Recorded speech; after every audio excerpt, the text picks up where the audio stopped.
Muito se discute no nosso mundo sobre política e sobre história.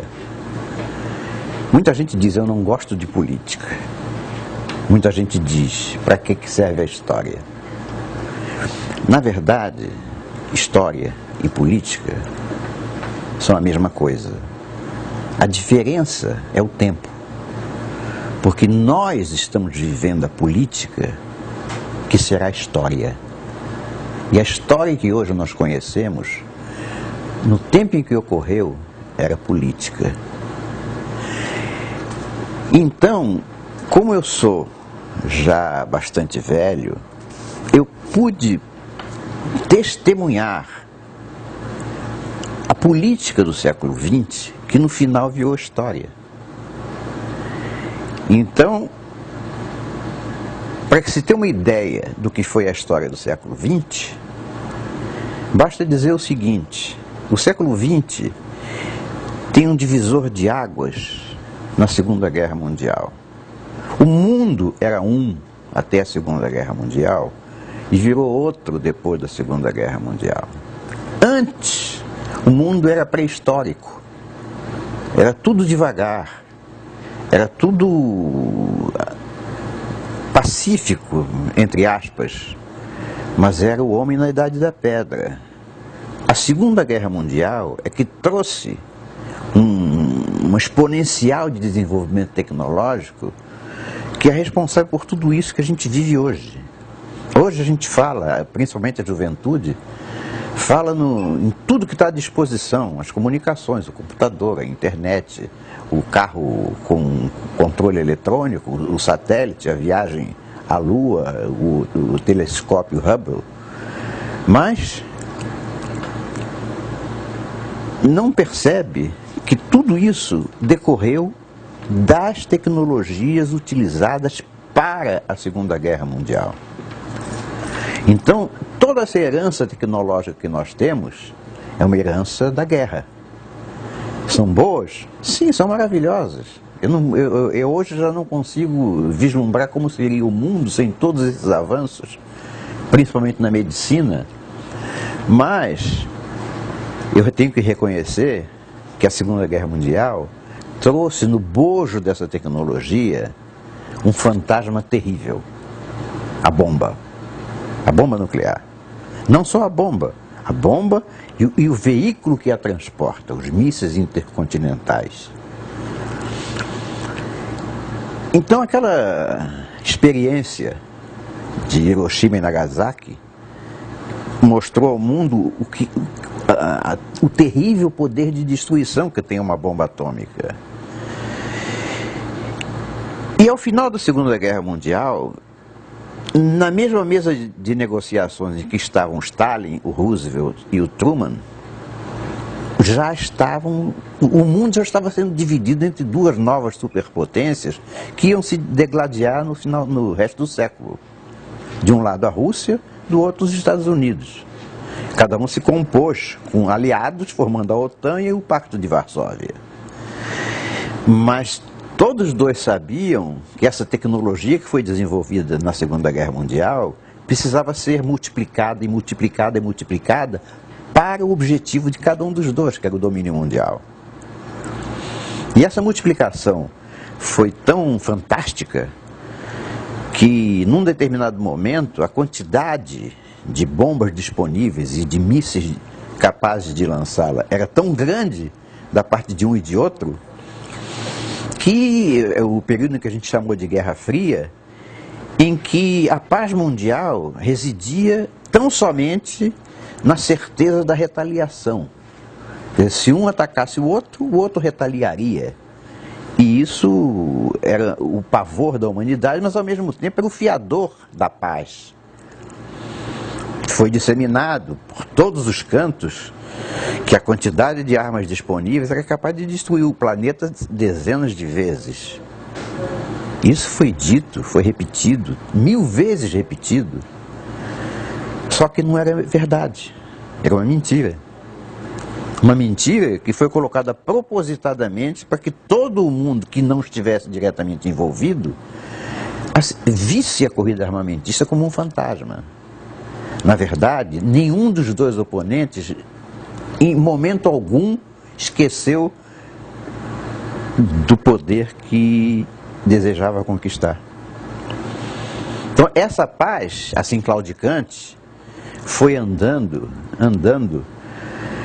e a disseminação de que o planeta seria destruído omitia um fato importantíssimo.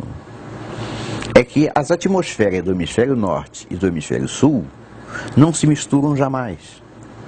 O vento que venta lá não venta cá. Paradoxalmente, isso também é verdadeiro nas correntes marítimas, exceto por acidentes de percursos, de montanhas, acidentes geográficos. Os mares oceânicos do hemisfério sul são conduzidos pelas correntes marítimas para continuar no hemisfério sul. Então nem sequer as águas dos dois hemisférios se misturam. Então na possibilidade ou na eventualidade de uma guerra nuclear de um contra o outro, isso não significava a destruição do planeta. Significava simplesmente a destruição deles dois. E por conta disso, eles assinaram um tratado de paz, um tratado de contenção de pesquisas militares. Foi assinado um tratado que foi chamado de Tratado de Não Defesa. Observa, dois inimigos mortais assinando um tratado de não defesa. Mas significava que cada um deles não podia desenvolver tecnologias de defesa além daquelas que eles já tinham naquele momento. Nitidamente eles estavam falando de uma guerra espacial. Mas foi assinado o tratado, que continuou sendo o avalista da paz. Mas todos os dois de olho no hemisfério sul, para procurar aqui as zonas de retaguarda que seriam necessárias para, na eventualidade de uma contaminação no hemisfério norte, terem de onde tirar a sobrevivência. A comida, as matérias-primas, a indústria capaz de produzir, e o próprio esforço de guerra, do pós-guerra nuclear, que seria necessariamente uma guerra convencional ao sul. Então, por razões históricas, por sorte, por proximidade geográfica, coube à OTAN a melhor zona de retaguarda, a América do Sul. Porque a parte do hemisfério sul que coube à União Soviética foi a África, o sul da África, o subequatorial. E não só não existe uma divisa física entre as duas Áfricas, meridional e setentrional, o que já era por si só um desafio para conseguir uma zona de retaguarda num lugar onde não havia fronteiras, como também a África não conseguiu. Os russos, apesar de tentarem desesperadamente comunizar a África, tanto que mandaram até exércitos cubanos para lá, não conseguiram. Quer dizer, não conseguiram transformar a África num país, num continente capaz de suprir as necessidades do pós-guerra nuclear, o que não aconteceu com a OTAN. A OTAN, olhando para a América do Sul, verificou o seguinte: existe uma fronteira natural, o Rio Amazonas. O Rio Amazonas separa nitidamente o norte do sul. Então, melhor que isso, ainda existia a floresta amazônica ao sul do Rio Amazonas. A oeste tinha os Andes. Então o que restava da América do Sul para ser zona de retaguarda? Brasil, Argentina, Uruguai e Paraguai. Só que trabalhar nesses 4 países para montar uma zona de retaguarda era muito mais complicado do que pegar logo o Brasil. Você conciliar todas as ações sobre o mesmo país era muito mais fácil. Então o Brasil foi eleito como zona de retaguarda do Bloco Ocidental, para garantir a sobrevivência numa eventual guerra nuclear no hemisfério norte. Então vamos supor que isso seja verdadeiro. Eu sou o estrategista do norte, já sei que foi eleito o Brasil como zona de retaguarda para o Bloco Ocidental, então a minha função é transformar o Brasil realmente numa área de retaguarda, que militarmente a gente chama de zona de suprimento. Ou seja, tem que ter tudo que é necessário para os exércitos em combate. E no caso particular, tudo que seria necessário para garantir a sobrevida dos habitantes do hemisfério norte, no caso particular da OTAN. Então o estrategista abriu um mapa, botou sobre a mesa, viu, mas esse aqui é o país, esse aqui é o Brasil. Como é que a gente transforma isso aqui numa zona de retaguarda para a OTAN? Bom, o Brasil, coincidentemente, tem a costa norte debruçada sobre o Atlântico Norte. A OTAN quer dizer a Organização do Tratado do Atlântico Norte. De um lado os Estados Unidos, do outro lado a Europa. Aquilo era a zona em conteste da OTAN. Então, todos os suprimentos tinham que ser voltados para o Atlântico Norte. Mas, olhando para o mapa do Brasil, o estrategista chegou à conclusão que o Brasil era um país monotonamente litorâneo.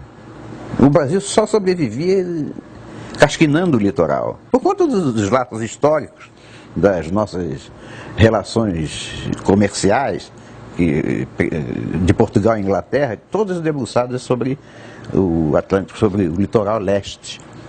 Mas o fato concreto é que quando o estrategista botou uma seta balizando um corredor de exportação, demandando o Atlântico Norte, ele viu uma seta inteiramente vazia.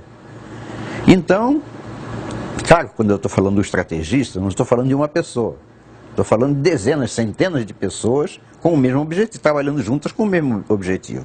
Para simplificar, vou continuar chamando de estrategista do norte. Ele olhou para o mapa, viu aquela seta vazia e disse: como é que a gente vai fazer essa seta se tornar uma zona de suprimento? Bom, primeiro eu tenho que vivificar essa seta.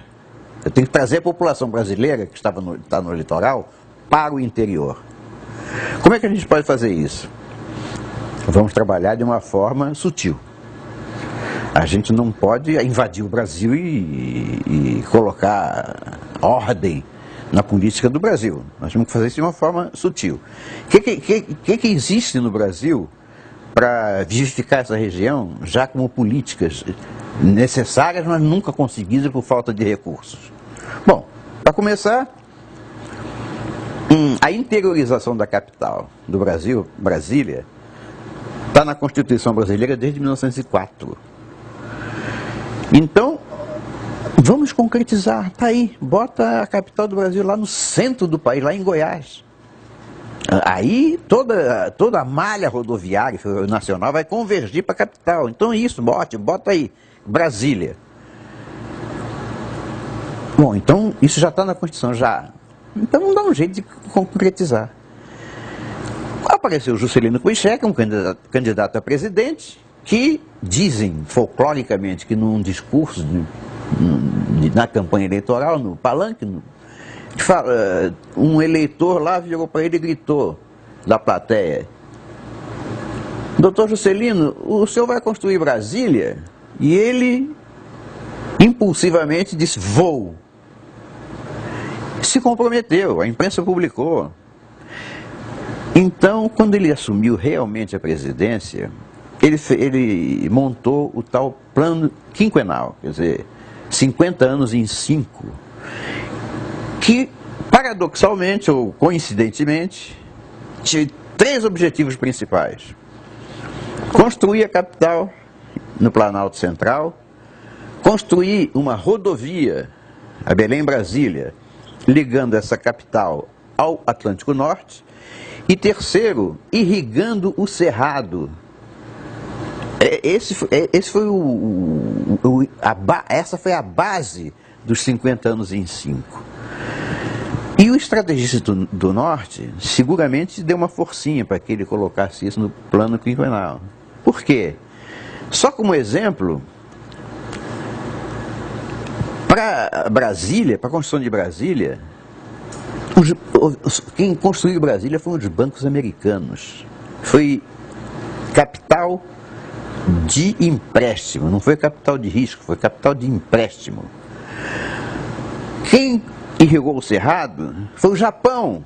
Milhões de dólares foram gastos no projeto do Juscelino de irrigação do Cerrado, de modo que, de repente, o Cerrado se tornou o maior produtor de soja, eu acho, que do mundo. Não era. Era um tremendo deserto. Então, ó, a estratégia do Norte facilitava os projetos que diziam respeito ao projeto do corredor de exportação dificultava aqueles que não diziam respeito a esse projeto, como por exemplo a BR-364, que previa a ligação do Brasil com o Atlântico, com o Pacífico, através do Peru, no mesmo lugarzinho onde a China agora quer colocar a ferrovia. Quer dizer, um corredor de exportação voltado para o Pacífico.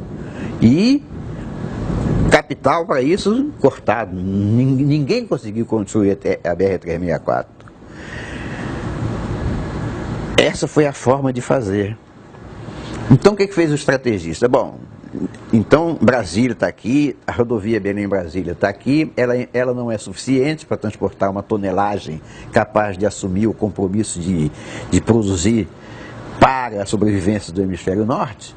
Então nós temos que reforçar essa rodovia com 2 outros meios de transporte que são muito mais capazes de transportar grandes tonelagens: a ferrovia e a hidrovia. Então o que foi feito?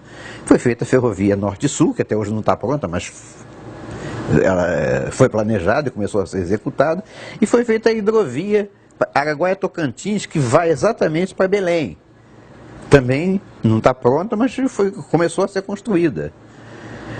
Então, estava pronto o primeiro painel, quer dizer, o que transportar e para onde. Aliás, o que transportar não. Como transportar e para onde.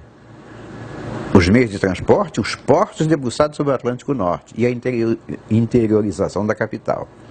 Mas vai transportar o quê? Era preciso ter alguma coisa que transportar. O quê? O que é necessário para a sobrevivência de toda uma população? Grãos, matérias-primas e a transformação dessas matérias-primas. Porque, presumivelmente, numa guerra nuclear ao norte, nem sequer as fábricas estariam em condições de produzir. Então, o estrategista olhou: onde é que tem grãos no Brasil? Bom, tem aqui já Minas Gerais e Goiás, são zonas que tradicionalmente são produtoras de grãos, mas é pouco, temos que reforçar. Daí vem o projeto de irrigação do Cerrado, que o Juscelino implementou nos 50 anos em 5, que foi financiado pelo Japão. Bom, e minerais? Bom, minerais, o Brasil é rico em minerais, tanto que o estado se chama Estado de Minas Gerais, porque lá tem muito minério. Goiás também, os bandeirantes foram descobrir minérios em Goiás. Tá bem, mas vamos aumentar essa capacidade, vamos botar mais minério aí, porque a necessidade vai ser muito grande. Então a gente precisa descobrir alguma outra coisa nesse corredor. Não tem nada aí no corredor que a gente possa utilizar como fonte de minerais. Aí descobriram Carajás. Carajás decorreu desse processo, porque Carajás sozinha produz 10 vezes mais que a soma de Minas Gerais e Goiás juntos. E foi um resultado deste projeto muito depois da imaginação dele. E com Carajás veio a necessidade de energia. Então fizeram Tucuruí e fizeram a ferrovia de Carajás até São Luís. E essa ferrovia, que foi feita pela Vale do Rio Doce, de Carajás até o Porto de São Luís, ela se entronca exatamente com a ferrovia Norte-Sul, que sai de Açailândia, perto de Brasília, e vai pegar a Carajás lá no norte, para acabar no Porto de São Luís. Tudo coincidência. Mas, então pronto, então já temos minérios, já temos grãos, tá legal. Tudo isso vai ter que ser financiado. Financiado como? Capital de risco ou capital de empréstimo? Não, capital de risco não dá. Que vai ser muito difícil a gente conseguir investidores para investir aqui, acolá, tudo de forma coordenada. Como o Brasil sabe quais são as suas próprias necessidades, basta dar dinheiro ao Brasil que ele vai desenvolver o que a gente quer. Que dinheiro? Empréstimo. Porque dando capital de empréstimo, ele tem que produzir para poder pagar o empréstimo. E o plano é feito centralizadamente pelo governo. Então, quando você fala em hidrovia Araguaia-Tocantins, o camarada que vai bolar a hidrovia já sabe que tem que transportar grãos. Grãos da onde? Do Cerrado. E o cara de Carajás, ele tem que saber que ele vai pegar a ferrovia e vai para o Porto de São Luís. Isso não pode ser capital particular em tudo quanto é lugar, capital de risco. Tem que ser capital de empréstimo ao governo e o governo planejadamente organizar tudo isso. Exatamente assim que foi feito. Muito bem. Então tá bem, já temos o transporte, já temos os portos, já temos grãos, minérios, temos... E a indústria de transformação? Bom, isso não tem o que mexer, não dá para mexer. A locomotiva industrial do país é São Paulo. Então não adianta querer botar em outro lugar. São Paulo está na seta, está no meio do corredor, está bem aqui no meridiano de Paranaguá. Então a gente só precisa reforçar as indústrias de São Paulo. Ver, primeiro, se lá tem todas as indústrias que a gente precisa. Se tiver, a gente tem que aplicar recursos, tecnologia para eles se desenvolverem mais, até porque a capacidade ociosa do Brasil é grande. Se não tiver essa indústria, a gente desenvolve. Então vamos botar São Paulo, indústrias, portanto transformação. Mas tem um problema. Qual é o problema? O problema é que essa zona de retaguarda, que os russos não terão, vai ser alvo de disputa, né? Então, há uma guerra nuclear lá no norte e os russos vão sair desesperadamente procurando comida e matéria-prima também. Então, o que é preciso para essa zona de retaguarda? Defesa. É preciso um plano de defesa da zona de retaguarda. Defesa como? Defesa por terra, mar e ar. Vamos falar de defesa aérea. Bom, defesa aérea é o seguinte: não se pode esperar que o Brasil tenha aviões a jato para confrontar um MiG russo. Nem que os pilotos brasileiros tenham adestramento suficiente para confrontar um piloto russo. Então, quem vai defender o Brasil é a aviação da OTAN. No dia seguinte ao bombardeamento do norte, todos os porta-aviões da OTAN, aviões, tudo quanto é base, vem para o Brasil. Vão invadir o Brasil mesmo, transformar o Brasil em zona militar. Então o avião e o piloto são da OTAN? São. Então está pronto. Não está pronto. Porque não se faz defesa aérea sem controle de tráfego. É preciso ter um sistema de controle de tráfego aéreo. Porque o sistema de controle de tráfego aéreo, aquele de radares que plotam os aviões, ele é fundamental para a aviação comercial. Como o Brasil vai crescer com tudo isso, ele vai querer um sistema de controle aéreo para grandes aeroportos, porque o Brasil vai se desenvolver. Sim, mas isso não adianta um sistema de controle aéreo civil para a defesa militar. Não, mas no Brasil tem uma estranha coincidência. É que quem comanda os dois processos é o Ministério da Aeronáutica. O Ministério da Aeronáutica tem a cargo de si a defesa aérea e a aviação civil. Então, quando a gente der recurso para fazer a defesa civil, o controle aéreo, os militares brasileiros não vão perder a chance de fazer o controle de defesa aéreo junto, porque os equipamentos são os mesmos. O que muda é o software. Então, vamos dar dinheiro. Quando deram dinheiro ao Brasil, deram dinheiro e aqui apareceu um negócio chamado SINDACTA. Sistema de controle e defesa aérea. Com bases em Brasília, Recife, Curitiba e Manaus. Essas 4 bases são capazes de monitorar todo o espaço aéreo brasileiro e mais de lambuja todo o espaço aéreo da América do Sul. E os militares no poder, os militares com recursos, vão fazer a defesa aérea. Então tá, então SINDACTA está ótimo. E naval? E defesa naval? Bom, eu não tenho dúvida que a esquadra americana, ou a esquadra da OTAN, vai estar aqui nas nossas costas policiando, depois da guerra. Bom, então eles têm navios, têm marinheiros, têm tecnologia, tem tudo. Então está pronto. Não está pronto, não. Porque navio também fura pneu. É preciso ter uma base de recuperação dos navios, de reparos, de suprimentos. Puxa, isso o Brasil não tem. Aí, de repente, como um passe de mágica, o Brasil, por conta da substituição de importações, porque ele começou a exportar muita coisa e tinha o problema do petróleo, que a gente tinha que importar muito. O Brasil chegou à conclusão que estava gastando muito dinheiro, que ele devia muito, tinha que pagar juros da dívida, e devia muito com a conta petróleo, que o preço do petróleo subiu muito nessa época, propositadamente. Mas então, o Brasil chegou à seguinte conclusão: nós não podemos mais alugar bandeiras estrangeiras para transportar os produtos nacionais. Nós temos que ter uma indústria naval no país. E foi aí que nasceu o projeto dos superpetroleiros da Petrobras, que vinham com petróleo e voltavam com grãos. Só que para construir os superpetroleiros, você estava construindo navios gigantes. Então os nossos estaleiros foram estaleiros gigantes. O Brasil passou a ser um importantíssimo construtor de navios. A indústria naval brasileira cresceu assustadoramente, passou a ser um grande exportador de navios.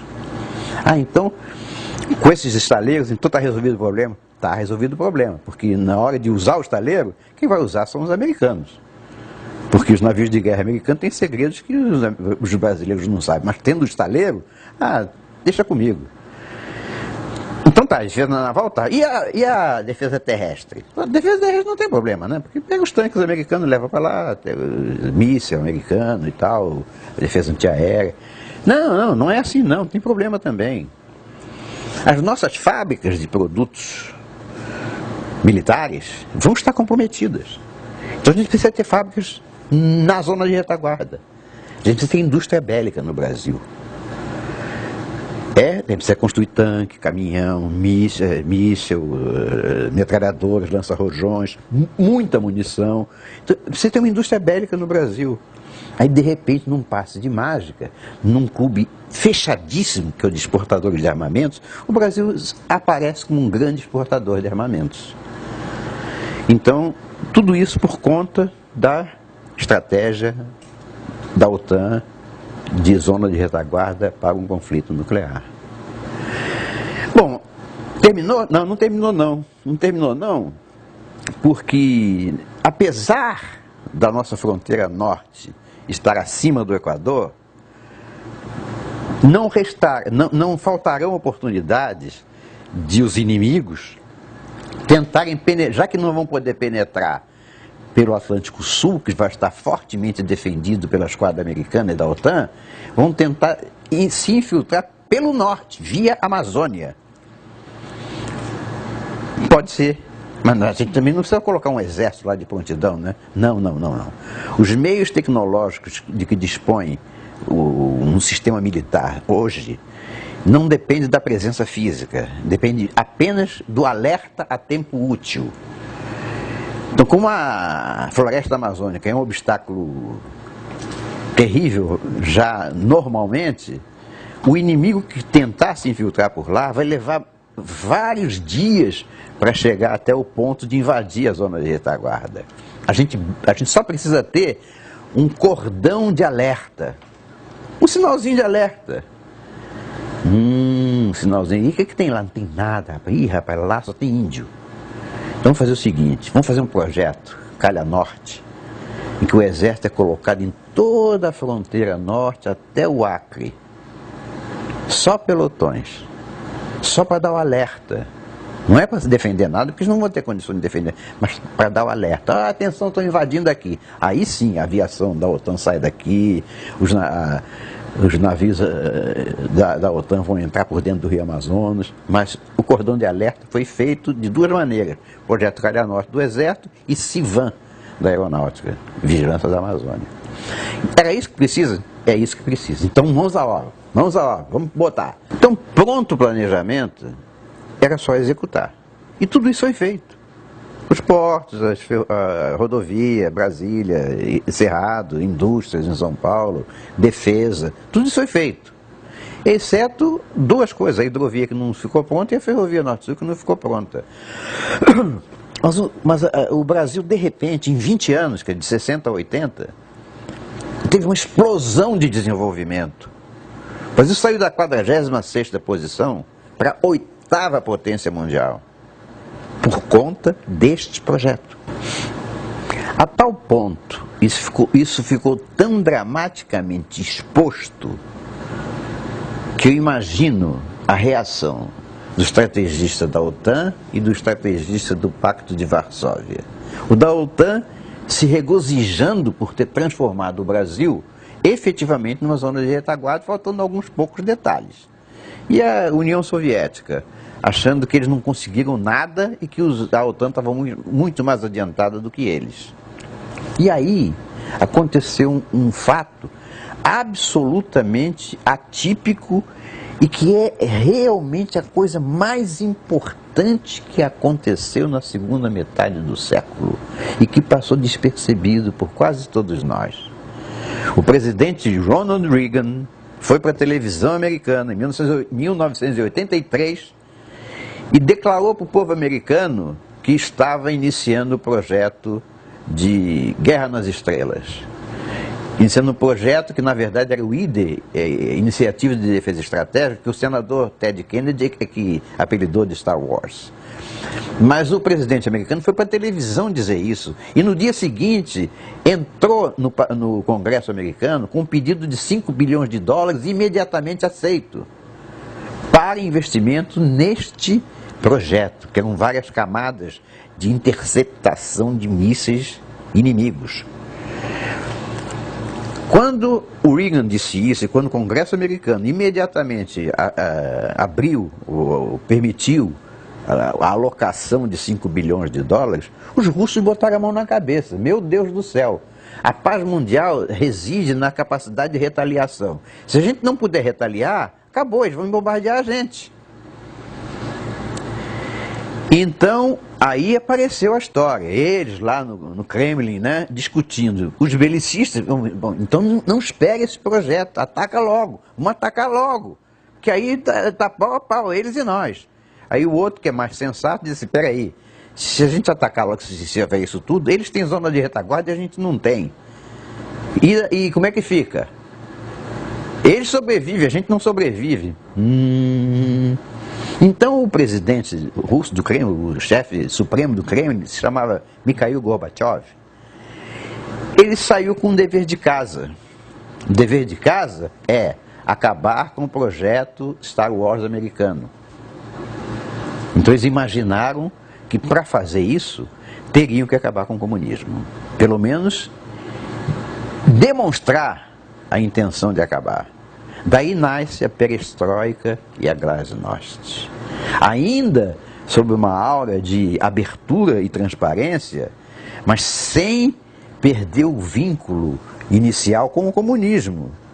Acontece que quando mexeram numa perninha do comunismo na União Soviética, desmoronou o resto. Não houve força capaz, a partir da perestroika, não houve força capaz de manter a coesão da União Soviética. Eu não vou falar muito sobre isso, porque demanda aí várias horas. Se vocês prestarem atenção, vão ver que com a perestroika, a União Soviética se esfacelou em 15 países independentes e sobrou muito pouco para eles. E mesmo assim sobrou um regime que teoricamente teria que ser democrático. E assim é que nasceu a perestroika, que realmente conseguiu que o Congresso americano, que a opinião pública mundial achasse que a Guerra Fria tinha terminado, que o comunismo não era mais uma ameaça, e essa opinião pública mundial influiu na opinião pública americana, que influiu no Congresso americano, que retirou 3 bilhões das verbas do Star Wars. A partir daí, o Gorbachev saiu pelo mundo fazendo propaganda da perestroika.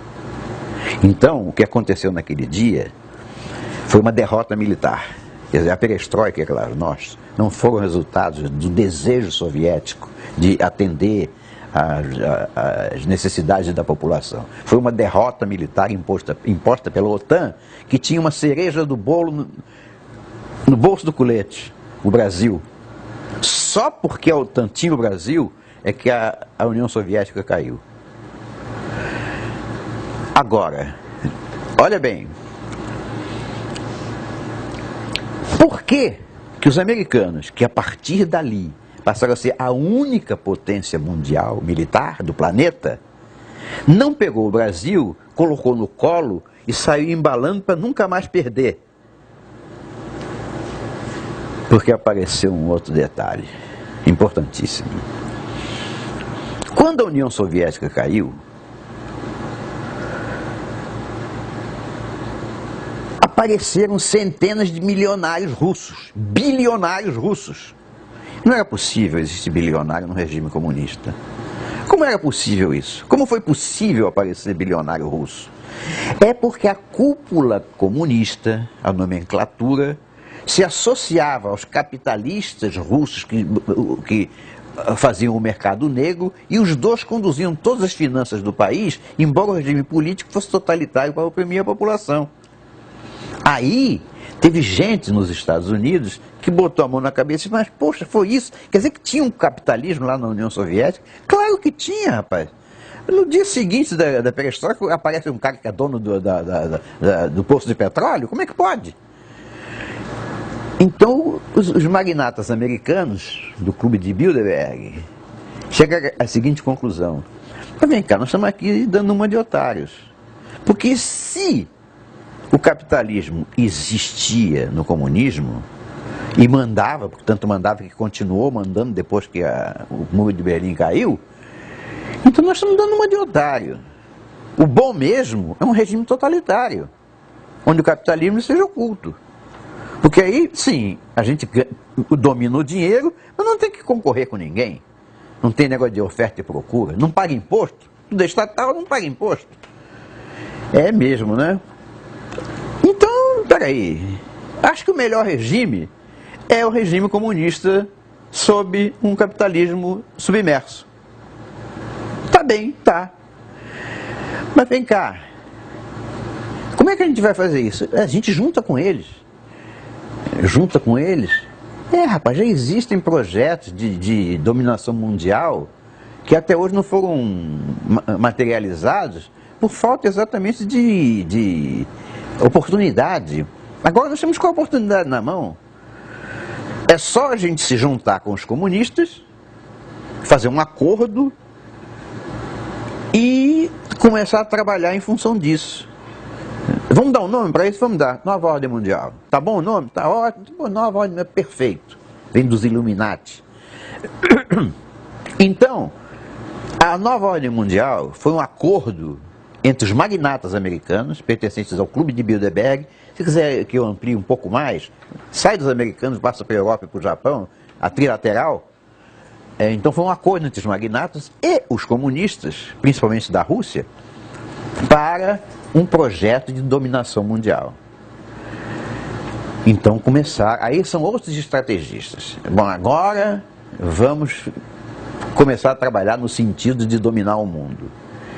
Só que o mundo é muito diverso. Tem cabeça para tudo quanto é lado, pensamento para tudo quanto é lado, filosofia para tudo quanto é lado. A gente precisa unificar isso. Unificar é importante. Tem religião para cachorro por aí. Não, a gente tem que unificar isso.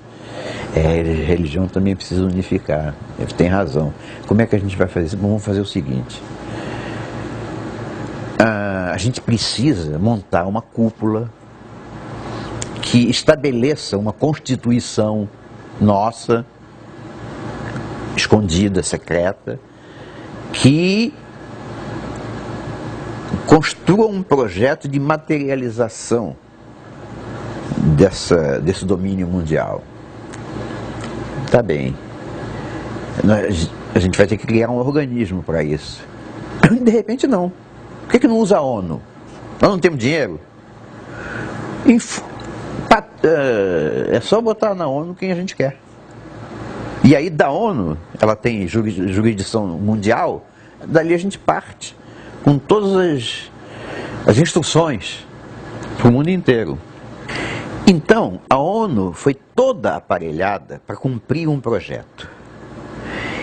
E o interessante é que projetos nasceram da ONU a partir dessa determinação e desse patrulhamento, vamos chamar assim.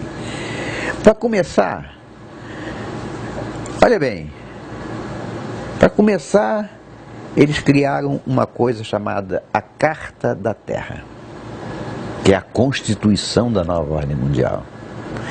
Incrível como pareça, a Carta da Terra foi a junção de dois organismos organismo comandado pelo Gorbachev, e o do Maurice Strong, que era o secretário-geral da ONU. O Rockefeller, por exemplo, foi e é um dos defensores da Carta da Terra. Leonardo Boff é outro. Para ver a diversidade de personalidades que estão alinhadas aí no mesmo barco. Como é que você pode acreditar na junção de ideias entre o Frei Leonardo Boff e o Rockefeller? Mas tudo bem, eles assinaram a Carta da Terra. Essa Carta da Terra, ela, como disse o Rockefeller, ela ia substituir os 10 mandamentos. Começa aí a história da perseguição aos cristãos. Então, a Carta da Terra tinha como objetivo substituir o nosso Deus onipotente pela Deus Terra, Deusa Terra, pelo planeta, a Mãe Terra. Então, essa substituição, nós estamos vivenciando ela diariamente.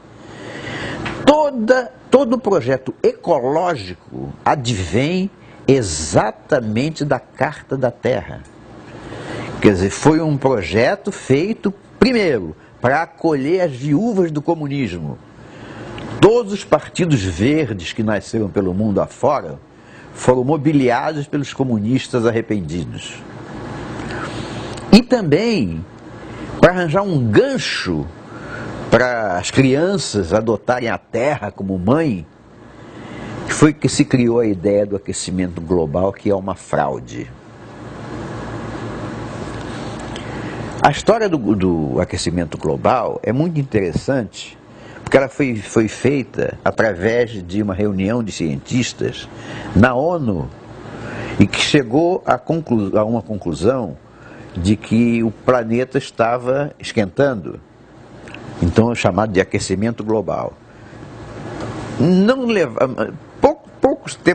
Poucos meses depois, houve uma segunda reunião de cientistas, e desta vez, num número muito grande, 650 cientistas, no Senado americano, que chegaram à conclusão que os dados que constavam daquela teoria do aquecimento global eram falsos, tinham sido manipulados. E que o aquecimento global não existia. Que o mundo, ciclicamente, ao longo de toda a história, tinha variado a sua temperatura sem nenhuma interferência humana. Que o homem aí não representa nada para o planeta em termos de aquecimento. Só que esse relatório do Senado americano jamais ganhou a mídia. E continuou persistente em todo o mundo a ideia de acabar com o aquecimento global com duas funções. A primeira é ter um gancho para entrar na cabeça das pessoas, para criar uma mente universal, fazendo da Terra, do planeta Terra, a deusa, a mãe, e acabar com as outras religiões. E segundo, fazer com que os países subdesenvolvidos, para ser politicamente corretos, tivessem que investir na proteção ao planeta, em ecologia, recursos que eles não tinham. Então, o segundo objetivo era tornar as populações dos países pobres mais pobres ainda. Isto foi um projeto financiado, distribuído pela ONU, financiado por organizações, fundações, dezenas delas, eu posso me lembrar de uma ou outra, Bill Gates, Bill e Melinda Gates, George Soros, Avaaz, e várias outras, eu não vou me lembrar de todas aqui agora. Agora, todas essas organizações não tratam dos assuntos diretamente. Cada uma delas tem centenas de ONGs, organizações não governamentais, que são os porta-vozes dos discursos que vêm da chefia. Então, se a gente prestar atenção, se a gente for verificar, existem milhares de ONG espalhadas pelo mundo inteiro, obedecendo a um comando único da nova ordem mundial, capitaneada pela ONU, que assim que a ordem mundial, a nova ordem, conseguisse dominar o planeta, a ONU seria descartada e substituída pelos cérebros que realmente estão por trás. Bem, esse era o projeto. E, portanto, a gente começa a entender onde é que nasce a perseguição aos cristãos. Porque de todas as religiões do mundo, a grande muralha que não conseguiu ser penetrada pelo comunismo, por vias diretas ou indiretas, foi a religião católica. E, por extensão, as religiões cristãs como um todo. Os evangélicos e os próprios ortodoxos na Rússia. Então, existe uma muralha, uma barreira que não foi conseguido, que os comunistas não conseguiram romper, mas tentaram terrivelmente, principalmente nos Estados Unidos, que o objetivo é destruir a sociedade judaico-cristã. Estamos falando dos Estados Unidos e Israel. Então, principalmente nos Estados Unidos, apareceu um movimento para comunizar os Estados Unidos. Só que também lá eles esbarraram nos cristãos, como aqui esbarraram nos cristãos. Aí, essa resistência que os cristãos impuseram, retardaram demais o processo e tornaram algumas coisas que antes não eram óbvias, tornaram essas coisas óbvias. A primeira delas foi tentar identificar quais eram as forças no mundo que se degladiavam pelo poder mundial. Isso é a nova ordem mundial pensando. Quais são as forças que querem o poder total do planeta? São três. Nós, quer dizer, a nova ordem mundial. Não vamos esquecer dos comunistas, a gente é aliado com eles, mas... E o Islã. São os três projetos de dominação mundial. O Islã foi necessário e tolerado à época por causa do inimigo comum, o cristianismo. Mas quando a nova ordem mundial percebeu que, primeiro, que a União Soviética, a Rússia, que já não era mais a União Soviética, que a Rússia ainda mantinha os resquícios de imperialismo do passado e que começou a botar o pé na Ucrânia, botar o pé na Crimeia e principalmente construir abrigos nucleares em pleno século XXI. Foi isso mesmo que você ouviu. O maior abrigo antiatômico do mundo é nos Montes Urais na União Soviética, que terminou em 2014. Ou seja, se era para ter uma nova ordem mundial, em que os russos estavam combinados, para que abrigo atômico? Então isso botou uma pulga na camisola dos magnatas. Peraí, de repente a gente está trabalhando para o bandido e vai ser depois guilhotinado. Para tudo. A religião católica, os cristãos, é que deram esse tempo, porque senão tudo tinha sido avassalado. Mas essa muralha foi que deu tempo para pensar nisso. E esse tempo também expôs à luz do dia o Islã, que era beneficiário dos mesmos recursos, sim, o terrorismo financiado pela nova ordem mundial, sim, era beneficiado pelos mesmos recursos fartos e de repente começou a conquistar terreno e invadir a Europa, na moita, através de paz, a religião da paz, que se a gente lê lá não tem nada de pacífico, mas eles entraram na Europa de uma maneira fortíssima. Os magnatas coçaram a cabeça, peraí, como é que está o negócio aí? A gente deixou eles entrarem em tudo. E as nossas zonas de retaguarda? A gente deixou eles entrarem, pois não era uma parceria? Não era para comunizar o mundo inteiro? A gente deixou o espaço aberto para eles entraram. Entraram no Brasil, Quer dizer, peraí, entraram em termos. Eles entraram, o Fogo de São Paulo, Nasul, Ursal, o PT está no governo, o PCdoB, o PSDB, a oposição do PT ou PSDB, que também é Fabiano, é a mesma coisa. Quer dizer, o projeto tá em pleno gozo dos seus direitos no Brasil.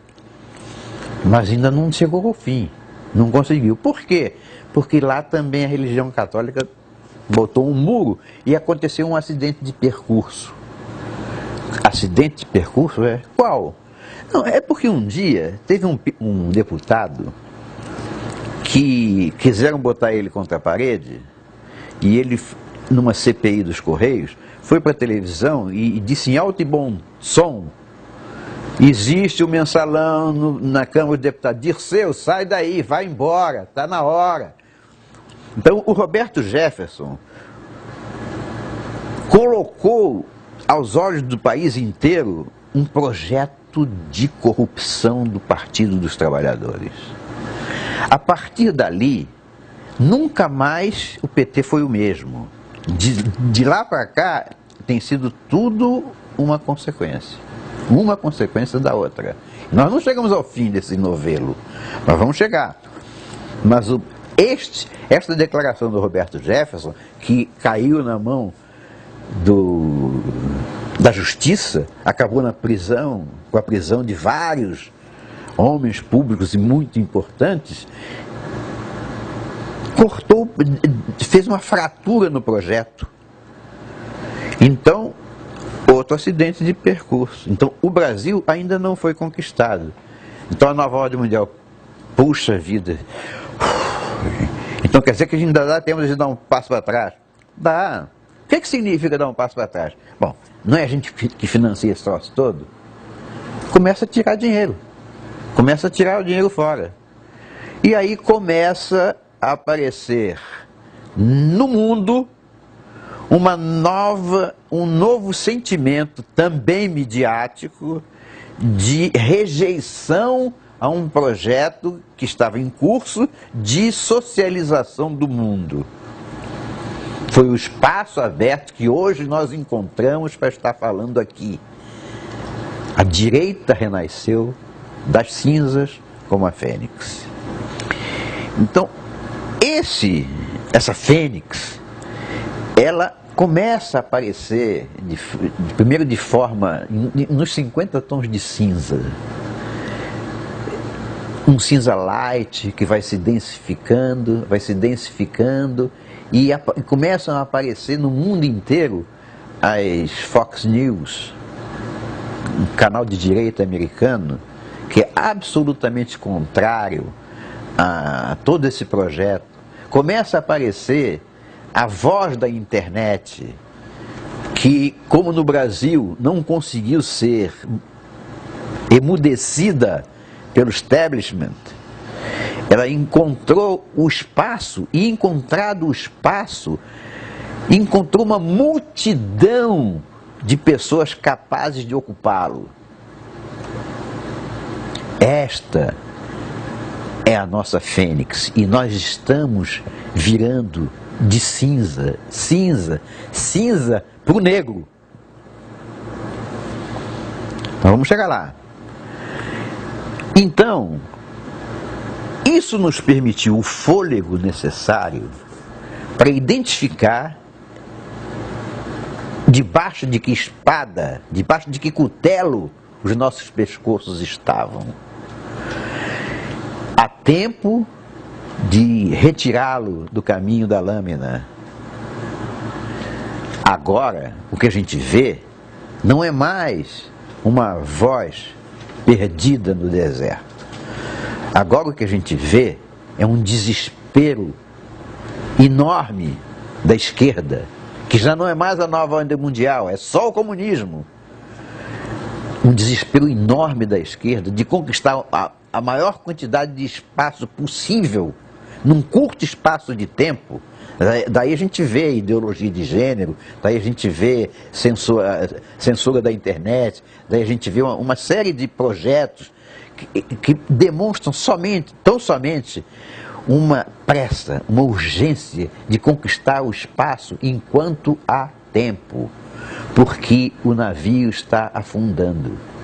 A única diferença agora entre nós e eles é que, ou eu diria entre nós e o resto da população, é porque nós estivemos o tempo todo olhando para a tripulação do navio, nos preocupando com a corrupção do PT, com a prisão do Dirceu, com a possível prisão do Lula ou da Dilma. Nós ficamos preocupados com a tripulação do barco. Estivemos, nos últimos 13 anos, preocupados única e tão somente com a tripulação do barco. Só que nós não vimos que por fora do nosso trabalho existia uma mão maior mudando a direção do barco, mudando o porto de destino. E é aí que nós estamos ganhando a guerra. Esse barco que já está afundando, ele já mudou o curso para um porto de destino que não é mais o comunismo. A direita renasce das cinzas. E quando eu falei em acidente de percurso, eu quero registrar o maior acidente de percurso que aconteceu a nível mundial. Porque, bem recentemente, acho que não faz em 2 meses, o Putin declarou que o aquecimento global é uma farsa. Ele sabe disso desde o início, ele faz parte de todo o processo que criou isso. Quando ele diz que o aquecimento global é uma farsa, ele está destruindo a base em que se sustenta o Estatuto da Terra. Portanto, está demolindo as fundações da nova ordem mundial. Abriu guerra declarada. E por isso a reação natural, normal, da nova ordem mundial, e por isso o espaço que a gente ganha dia a dia de vencer essa guerra. Se a nova ordem mundial mudou de ideia, eu tenho certeza. Agora, se ela vai retomar a ideia daqui a 50 anos, eu não sou capaz de dizer. Possivelmente, um projeto de dominação mundial pelos financiadores do mundo deve ficar latente em algum bolso de colete por algum tempo. Mas enquanto eu viver, não vai mais acontecer. Até a próxima.